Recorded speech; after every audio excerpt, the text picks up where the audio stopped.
Ჯუად დღეს საუბრობთ მემკვიდრეობით ანგიოედემაზე, რომელიც არის აუტოსოლური დომინანტური დაავადება და გამოწვეულია C1 ინჰიბიტორის ნაკლებობით ჩვენს ორგანიზმში.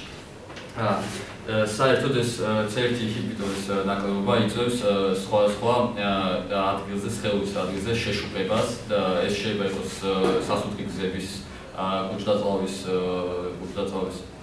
მიბის ან სხვადასხვა კანქვეშა ადგილის შეშუპება. თუ არის შეშუპება ხდება სასუნთქი გზების, ამ შემთხვევაში შეიძლება გამოიწვიოს ან სუნთქვის გაზრდება და საბოლოოდ 25 წუთის განმავლობაში თუ არ იქნა მიღებული დახმარება, შეიძლება პაციენტი გარდაიცვალოს. ეს დაავადება არსებობს სამი ტიპის. პირველი ტიპი ეს არის გამოწვეული C1 ინჰიბიტორის ნაკლებობით და ეს შემთხვევა, რომელსაც დღეს ჩვენ ვისაუბრებთ ამ შემთხვევაზე, ხოლო დანარჩენი ორი ტიპი შედარებით იშვიათია. მაგალითად, მეორე ტიპი ხდება 25% შემთხვევაში, ის არ არის გამოწვეული C1 ინჰიბიტორის ნაკლებობით, არამედ მისი დისფუნქციით, ანუ არ ხდება მისი ფუნქციის სწორად შესრულება. ხოლო მესამე ტიპი დაახლოებით 1-2% შემთხვევაში ხდება, ეს არის ძირითადად დამახასიათებელი ქალებისთვის და გამოწვეულია კინინოგენაზის გაზრდილი მოქმედებით, რასაც დიდი ანუ შეიცავს კონტრაცეპტივები, რომელსაც მანდილოსნები ხშირად იღებენ. სწორედ მისით არის გამოწვეული ამ კინინოგენაზის გაზრდილი მოქმედება, რაც საბოლოოდ წარმოქმნის ბრადიკინის, რაც თავარი მოქმედი პირია, ესე რომ ვთქვათ, ამ სიცოცხლის შეკუმშვაში და სხვა პროცესში, რომელსაც ჩვენ შემდეგ ვისაუბრებთ. ესე იგი, საერთოდ C1 ინჰიბიტორი არის სერპინის კლასის ინჰიბიტორი, რომელიც 478 ამინომჟავისგან შედგება. ის ანუ შეადგენს პლაზმის ცილების 20%-ს და ახორციელებს კომპლემენტის ფიბრინოლიზური კინინის გზების, ფიბრინოლიზის კინინის და შედედების გზების ინჰიბირებას. თუ პაციენტს ეს აქვს დარღვევული და მისი ნაკლებობა აქვს, მაშინ არ ხდება ამ კომპლემენტის ინჰიბირება და ხდება ანუ აქტიურობის ზედმეტად გაზრდა, რაც იწვევს ვაზოდილაციას, ანუ გაფართოებას სისხლძარღვების, რის შედეგად ვაზოდილატაცია.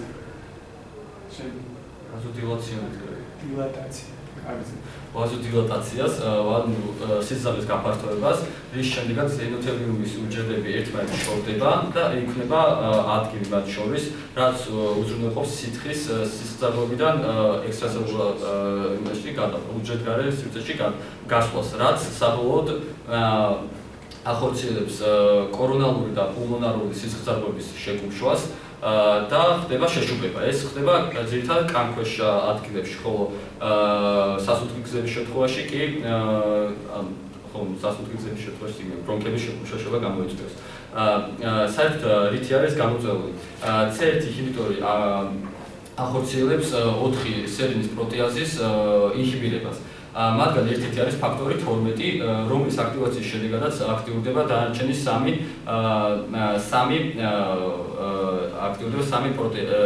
პროტეაზა, რომელიც ესე იგი, ანუ ფაქტორი 12 აქტიურებს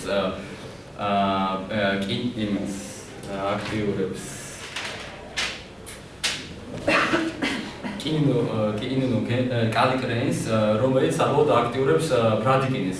ზუსტად ეს ბრადიკინი მონაწილეობს ამ ვაზოდილატაციაში და მთელ პროცესებში. ასევე ხდება გააქტიურება პლაზმიდის, ბრადიკინის, რომელიც თავისუფლად აქტიურებს C2-ს და C2-ს კომპლემენტის ერთ-ერთ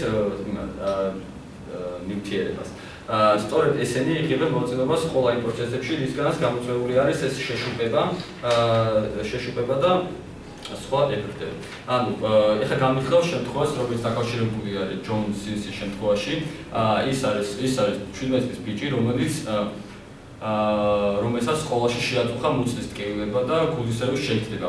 საბოლოოდ ისე გაურთულდა, ისეთი ტკივილება შეაწუხა, რომ მოხდა მისი გადაყვანა საავადმყოფოში. იქ მას ჩაუტარეს პირველი გამოკვლევა, ანუ ვიზუალურად და ვერ აღმოაჩინეს ვერანაირი სიმპტომები. მხოლოდ ოდნავ ეს გარედან მუცელი ჰქონდა სულოვნად შეშუპებული. ექიმებმა ვერაფრით ვერ დაასკვეს თუ რასთან იყო დაკავშირებული და გადაწყვიტეს, რომ გაეჭრათ ის და ენახა ჩინდა თუ რამე დარღვევა იყო. მისი გაჭრის შედეგად ნახეს ოდნავ შეშუპებული და ფერფთავი მსხვილი ნაწლავი. თუმცა ამით მათ ვერაფერი დიაგნოზი ვერ დასვეს და იქნება გადაწყვიტა აპენდიქსის ამოჭრა. რაც ნორმალურ მდგომარეობაში იყო სავსებით და არაფერს შუაში არ იყო. ამ ოპერაციის შედეგად ამ ოპერაციის შედეგად 5 დღეში პაციენტის მდგომარეობა გამოჯობესდა და მან სკოლაში საერთო სიარული. თუმცა საავადმყოფოში არავის არ უკითხავს არც ერთხელ მისი ოჯახის ისტორია, ან თუ რატომ მოხდა, რამე ხო არ იყო გამზრდელი, შეიძლება ყოფილიყო ეს გამოწვეული.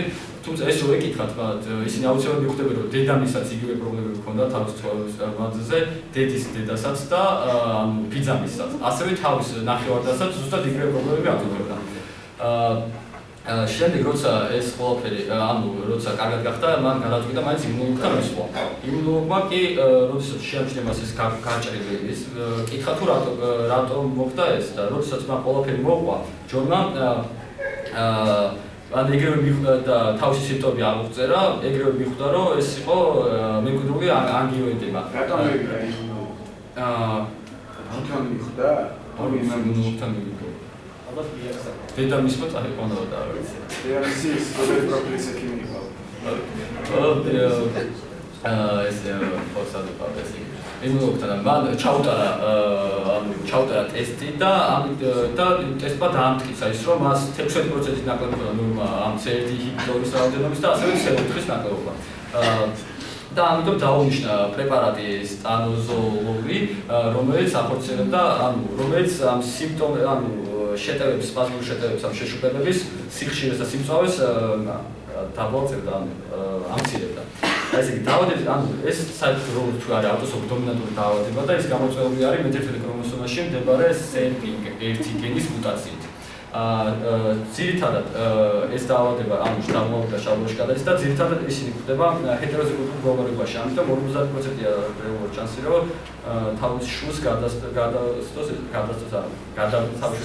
ეს დაავადება. გადასცეს ეს დაავადება. ხოლო 20% შემთხვევაში ეს 20% შემთხვევაში ეს დაავადების გამოწვევის გენი სპონტანურ მუტაციას განიცდის, წინაპრებში არ ჰქონდათ ეს, თუმცა მოხდა სპონტანური მუტაცია, რის შედეგადაც გაჩნდა ეს მუტაციური გენი. და ამის შედეგად ის ძირითად შემთხვევაში პირველ თაობაში არ ვლინდება, ძირითადად ვლინდება მეორე თაობაში. ესეთი დამახასიათებლები თუ ისე აქვს.